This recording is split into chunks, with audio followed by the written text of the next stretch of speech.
Morning, I'm glad you made it this far. It's time for us to burn the inner circle, so be ready to steady your hands. Let's go.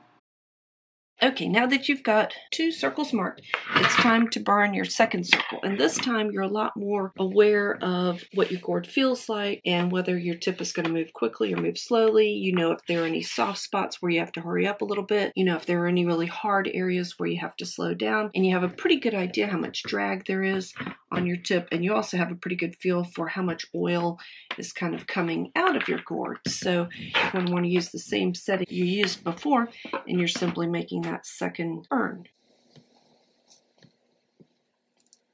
It's really great if you can keep moving and do it all in one go and not pick the tip up and put it back down, but sometimes that just doesn't work out.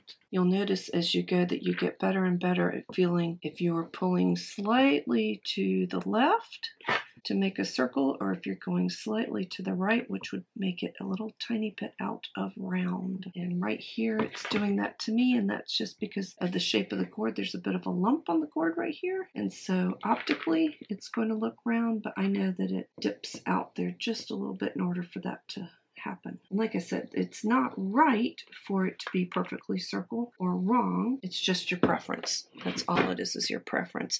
And I think right now, if I have a little bit more light, I won't be so worried that I'm missing the line.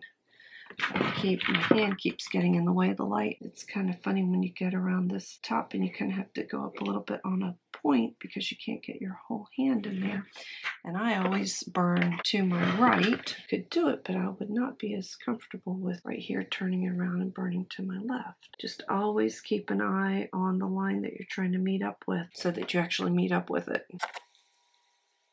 Pretty far back, you want to be plotting how you're going to get to that spot perfectly. I can tell that this gourd is thick and oily, and it's going to do really well if I buff and buff and buff it. It's one of those that'll just be so smooth. I'm using my pinky as a pivot point again. I bet people who are good at sewing are also good at this because it's got to do with control and keeping a constant line. I'm going to go ahead and do my other 2 while you do your second circle, and I'll meet you back here in just a moment. I finally moved my little lamp right in front of me so that as I go around this circle, I actually can see where my line is. The way the light was, it was on the other side of my hand and I couldn't see, and that can make you wobble a bit with your line. I just moved the lamp where it's going to help me instead of casting a shadow that hinders me. You're going to find this on this second one, you're a lot more confident on your gourd because you already know how hard or soft it is, how much oil comes out, you know how fast to pull the pin or how slow to go. You've got all that experience. And don't worry too much if the first one's not what you consider absolutely perfect. There is something to be said for things looking handmade. That's not a bad look. I have a fan blowing behind me, blowing the smoke away from me. I prefer to do wood burning indoors, and I absolutely love wood burning because it is quiet, and to me it smells good. There's no noise. I just love it. And that was a bit risky starting at the top and hoping that it would meet up correctly, but it did. Always be very, very careful about the tip of your pen. There's a clip on the top of here for a reason. Clip it in there and make sure that point is not anywhere where you tend to let your arm go over it, because that would be a mess. Okay.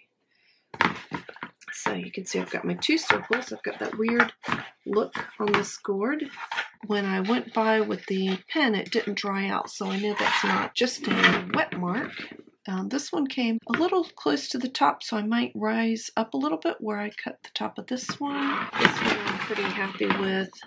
I think I like it. And like I said, it's not perfect. Now, to get rid of these lines that you have, if they're bothering you, you simply take a wet cloth. Some people use wet wipes. I find that to be a little bit, it's kind of wasteful because you use it once and then it's done with. But a damp cloth, just an old washcloth or old kitchen towel, something like that, and it wipes right off. You can even use a paper towel and just use it over and over and over. But I like to use a cloth. I am going to wipe these off, and then I'm going to go outside and cut. I want to show you how easy it is to get these marks off. I have it's like a kitchen washcloth that I ruined earlier today with paint, and you just rub, and it's so much fun when you do this because you get to see the gourd, what it's going to look like once you coat it, and you get to see if there are any spots that you need to go back, like that I think should be darker. Any of the spots that you couldn't tell what was going on because of the heat or because of all of your lines, now you get to see them. Be careful not to erase your top mark,